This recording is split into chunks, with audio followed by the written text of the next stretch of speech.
Alô, amigos do Instituto Espírita de Educação. É sempre um prazer renovado nos dirigirmos a vocês. Desta vez, por razões óbvias, considerando a complexidade do momento que estamos vivendo de isolamento social, nós estamos nos dirigindo virtualmente a todos vocês no horário, da palestra que estava já devidamente programada para uma reunião pública do Instituto. Para essa oportunidade, o Instituto Espírita de Educação nos solicitou que abordássemos o tema a filosofia do ser. Sem dúvida nenhuma, um grande desafio para nós, porque não somos da área da filosofia, mas vamos considerar o tema dentro de uma ótica espírita, que me parece que seja realmente o interessante, o oportuno para uma reunião pública dessa natureza. Pois bem, quando nós falamos em filosofia do ser, nós estamos, na verdade, nos referindo que na filosofia o ser significa a existência de alguma coisa. Tudo o que existe é ser. Inclusive, há um ramo da própria filosofia que estuda o ser, que é chamada ontologia. Pois bem, o ser é um conceito que engloba algumas características objetivas e subjetivas da realidade da existência. Então, a partir desse comentário, sem dúvida nenhuma, já nos aparecem aí alguns indicativos, para a abordagem desse tema dentro de uma ótica espírita, porque nós estamos falando de características objetivas e subjetivas, da existência. Mas também, por um outro lado, quando nós usamos essa palavra ser, ele pode ser considerado um substantivo. Sendo substantivo, o ser significa pessoa, sujeito da espécie humana, obviamente. É a criatura, aquilo que é real, é o ente que vive realmente ou de um modo imaginário. Nessas condições, nós podemos já trazer a questão dentro do raciocínio espírita, lembrando que nós estamos nos referindo ao ser humano. E o ser humano, dentro da doutrina espírita, nós temos uma parte que é tangível, objetiva, entre aspas, para os olhares de muitas criaturas é real, porque ele está encarnado.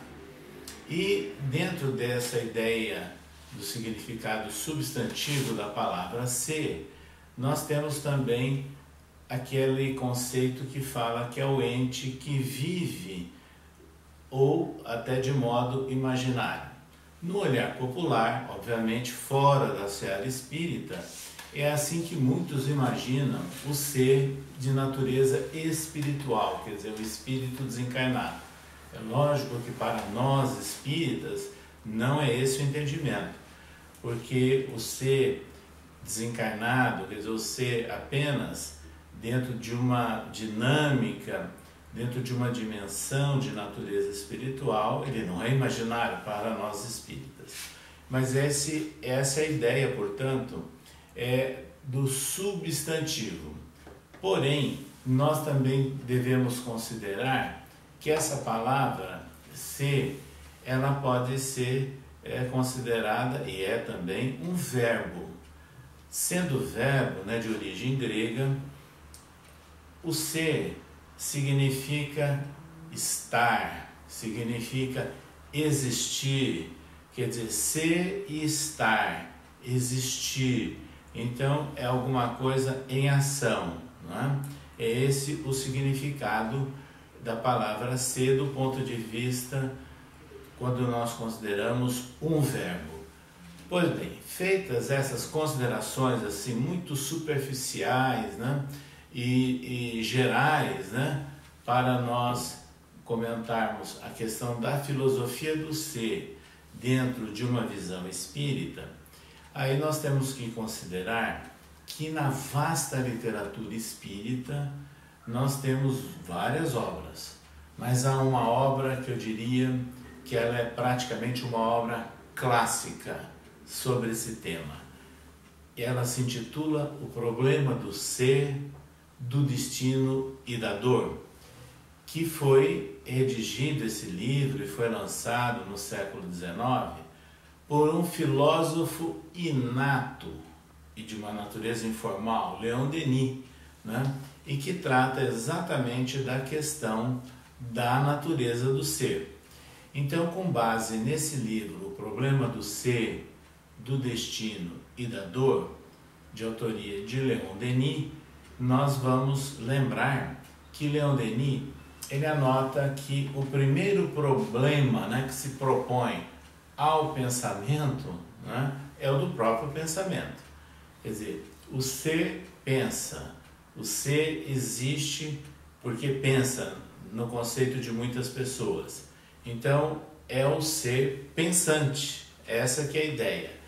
Então, para todos nós, sem dúvida nenhuma, anotou Leon Denis, um tema básico, um tema capital e que supera todos os demais e cuja solução nos conduz às próprias fontes da vida e do universo em geral. Qual é, portanto, a natureza da nossa personalidade? Comporta ela um elemento suscetível de sobreviver à morte? Então é esse desafio que Leon Denis desenvolve, né, na questão do ser, nesse livro que nós citamos. E para Leon Denis, o problema do ser e o problema da alma resume-se em uma só questão. É a alma que fornece ao homem o seu princípio de vida e de movimento. Ou seja, a alma humana é uma vontade livre e soberana. É, no dizer de Denis, a unidade consciente que domina todos os atributos, todas as funções, todos os elementos materiais do ser. Assim como a alma divina domina, coordena e encadeia todas as partes do universo para harmonizá-las, a alma é imortal, pois o nada não existe e nada pode ser aniquilado. Então nenhuma individualidade pode acabar.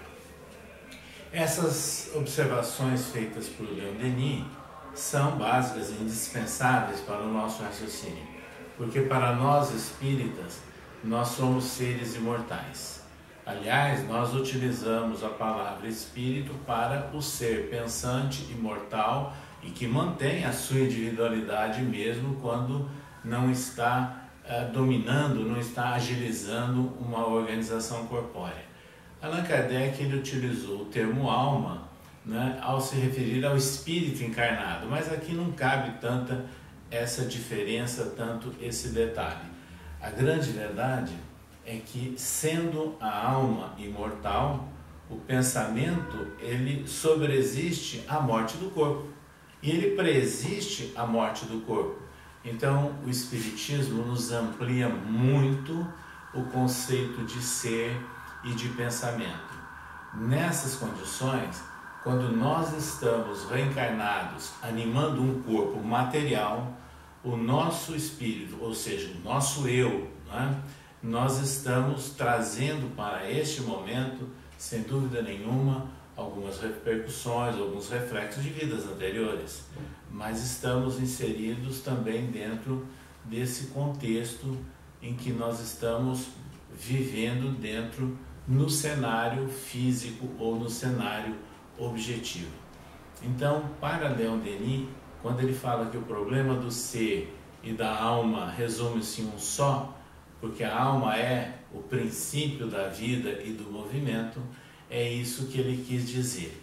Aliás, é muito interessante porque no século XX, a partir mais ou menos do meados, do século XX, houve o desenvolvimento da parapsicologia e ficou comprovado que nós temos algumas percepções e ações extracorpóreas, ou seja, independentes da nossa organização fisiológica.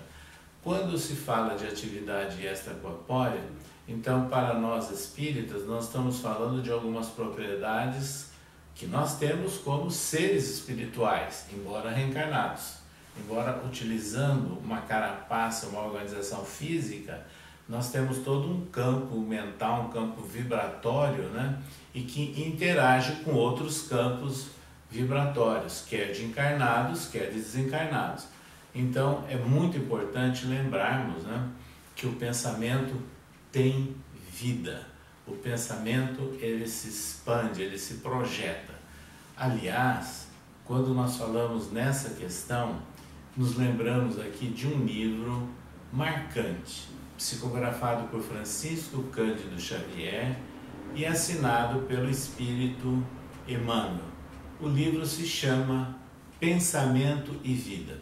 E nesse livro, Emmanuel começa a conceituar que a mente é o espelho da vida. Veja que expressão objetiva e ao mesmo tempo profunda. A mente é o espelho da vida. E aí Emmanuel, ele trata em vários capítulos desse livro que a mente humana, então o nosso pensamento, é um espelho vivo da consciência lúcida. Então daquilo que nós já temos lucidez, que nós já temos consciência de realidades. É considerado por Emmanuel essa consciência lúcida um grande escritório. Ele faz uma comparação. Um grande escritório que é subdividido em algumas seções de serviço. O desejo, a inteligência, a imaginação e a memória. Então, o pensamento, ele se expressa dessas formas: desejo, inteligência, imaginação e memória. Então é muito importante lembrarmos que esses atributos são do espírito. Eles se expressam enquanto nós estamos encarnados através da nossa organização fisiológica. Mas os seres desencarnados também manifestam essas mesmas atribuições quando desencarnados. E isso nós encontramos na relação entre desencarnados e encarnados, nas influências de natureza espirituais e também nas manifestações, nas comunicações dos espíritos. Isso fica muito claro. Pois bem, aí Emmanuel prossegue tratando dessa questão da relação pensamento e vida, falando que a vontade é a gerência esclarecida e vigilante. Olha que interessante. A vontade é a gerência do pensamento e vigilante, que governa todas as nossas ações mentais, todas as nossas expressões de uso da mente. Então, para Emmanuel, só a vontade ela já é suficientemente forte para sustentar a harmonia do espírito. Então, aqui para nós espíritas, esses detalhes que nós estamos comentando são muito importantes, porque como seres humanos, seres reencarnados, mas detentores de uma chama imortal, nós podemos, utilizando dessas atribuições de desejo, inteligência, imaginação e memória, cultivarmos sim um momento em que a gente atinge uma harmonia. E aí vem a indagação. As leis morais de Jesus e os ensinos espíritas, desde o Livro dos Espíritos, que tem um capítulo que trata das leis morais, não falam exatamente disso? Não tem por objetivo de contribuir com um processo de educação espiritual, ou seja, levando uma harmonia do espírito? Então isso é muito interessante para nós espíritas. E quando nós falamos dessa questão da harmonia, do equilíbrio de natureza espiritual, então do ser pensante que busca, né, uma ação de equilíbrio dentro do contexto em que nós vivemos, aí nós estamos, sem dúvida nenhuma, entrando na área do significado da palavra ser como um verbo, ou seja, entendendo ser e estar. Isso também tem um outro significado muito vasto para nós espíritas. E quando nós falamos desse significado do ser como verbo, aí vem à nossa mente uma importante contribuição disponível na literatura espírita, que foi um trabalho elaborado pelo filósofo espírita paulista José Herculano Pires, graduado em filosofia pela Universidade de São Paulo.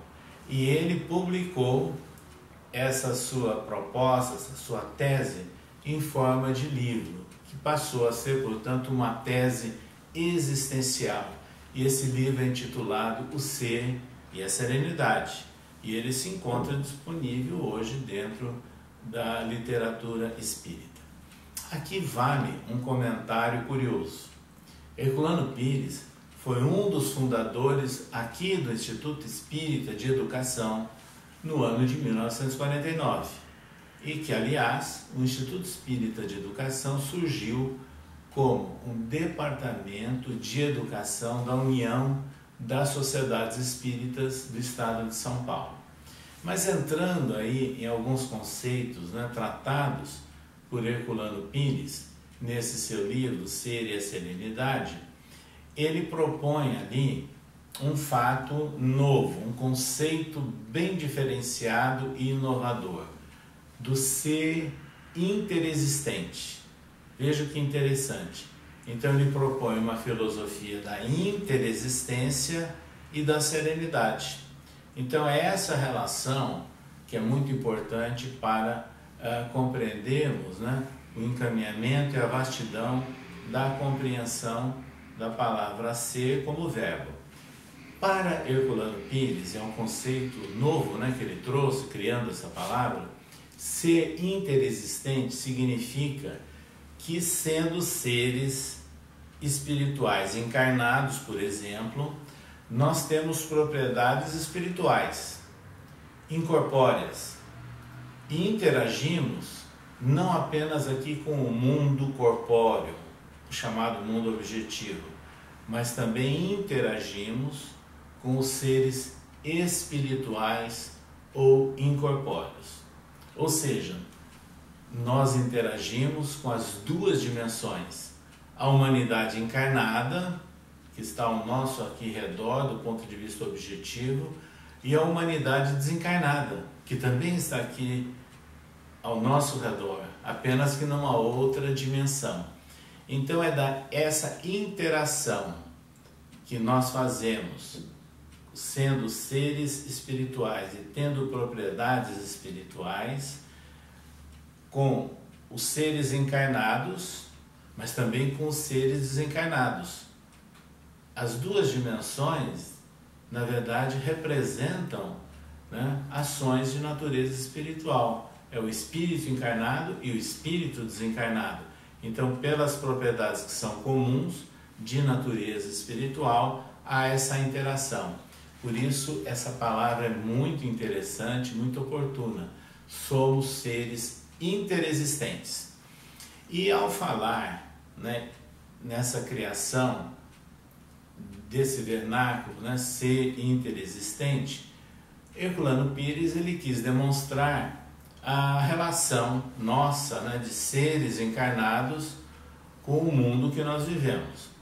E aí, é lógico que na área da filosofia tem muitas ilações, muitas especulações e muitos conflitos, né, e que são desdobrados, né, em outras áreas e até chegando na própria sociologia, mas é importante nós lembrarmos o seguinte: para nós espíritas, essa relação do ser, né, encarnado, ou seja, nós, com o mundo, ela deixa de ser apenas aquela ideia de conflito, mas ela passa a se tornar também como um meio ou uma proposta para que se crie um ambiente de harmonia, de alguma forma, não é? De alguma sorte, vamos assim dizer, criando até uma expectativa de esperança, de otimismo. É por isso que na chamada filosofia espírita nós não cultivamos o pessimismo. Nós temos uma visão preferencialmente otimista de mundo, porque temos a certeza de que, como seres espirituais, estamos numa trajetória, numa marcha evolutiva do ponto de vista individual, mas também do ponto de vista coletivo. E tudo é criação de Deus. Então, vejam bem, aquela pergunta que poderia surgir a qualquer pessoa, né, e que é tratada também do ponto de vista filosófico por Herculano Pires, como é o ser sereno no mundo, aqui no mundo que nós estamos vivendo. E aliás, isso daí é na verdade um raciocínio, um exercício muito oportuno, dentro do contexto, né, complexo que nós estamos vivendo em termos de mundo, em termos de país. Como é ser sereno no mundo? Então, aí a visão espírita mostra que nós que vivemos e podemos sobreviver nessas curvas que são imprevisíveis, e muitas mudanças, e muitas complexidades, em autênticos redemoinhos, né, da vida, é interessante então lembrarmos que nós temos fundamentos, orientações, recomendações, não é? Com base nos ensinos de Jesus, restaurados pela doutrina espírita, condições de encontrarmos subsídios e apoio para buscarmos a serenidade dentro de um mundo difícil, mutante e complexo como esse que nós vivemos. Então, a busca da serenidade que trata Herculano Pires na sua obra não é, na verdade, uma fuga da realidade. Nós não estamos fugindo de uma realidade. Nós não estamos deixando de considerar as complexidades, os impasses, as polêmicas, as dificuldades que há no mundo. Não é um escapismo de natureza ética, né, ante os grandes problemas existenciais e sociais que nós vivemos no mundo. Mas, na verdade, é uma proposta de uma atitude. Como agirmos frente a esse mundo, como agirmos frente a toda a problemática que nós estamos vivenciando agora, né, em nossa existência. Dessa maneira, nós podemos dizer que numa visão espírita, embora superficial e buscando uma natureza prática, né, e considerando inclusive o tempo disponível e as nossas próprias condições para abordar esse tema aqui nessa apresentação para o Instituto Espírita de Educação, é muito importante, é indispensável nós nos compreendermos como seres imortais, seres que estamos imersos num universo que foi criado por Deus. E esse universo reflete as leis de Deus em toda parte, não é? Inclusive as leis morais trazidas por Jesus, ele o fez em nome do Pai. Então ele foi um intermediário para trazer à nossa humanidade, naquele momento da civilização, leis de natureza divina para aquelas condições em que nós estávamos vivendo, para dar início a uma nova proposta de civilização para o nosso planeta.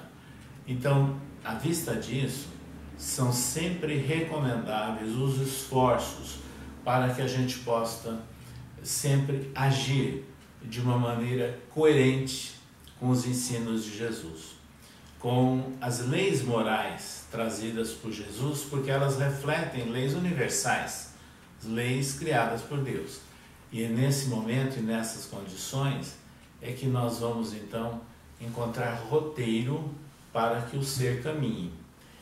E sobre isso é importante que nós temos dentro da literatura, do meio espírita, dos exemplos dignificantes de pioneiros e de pessoas que serviram de parâmetros para nós, que sim, é possível, não é? Frente a tantos embates, a tantas lutas e impactos, buscarmos uma harmonia de natureza espiritual e buscarmos o exercício de reagirmos com serenidade. Não uma serenidade no sentido pessoal e egoístico, mas na serenidade que possa realmente estar imerso e colaborando com o próximo, no contexto da própria sociedade. Então, sobre isso, há também em uma outra obra psicografada por Francisco Cândido Xavier, uma anotação muito sugestiva de Emmanuel. Emmanuel, o mentor espiritual de Chico Xavier, em que ele escreveu o seguinte: espírita deve ser o nome de teu nome, ou seja, o nosso esforço em aceitarmos e colocarmos em prática os ensinos espíritas, eles devem, na verdade, se refletir em qualquer parte.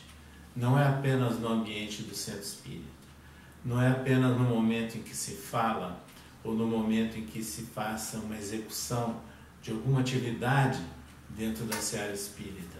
Ser espírita é em qualquer lugar, no contexto da própria sociedade.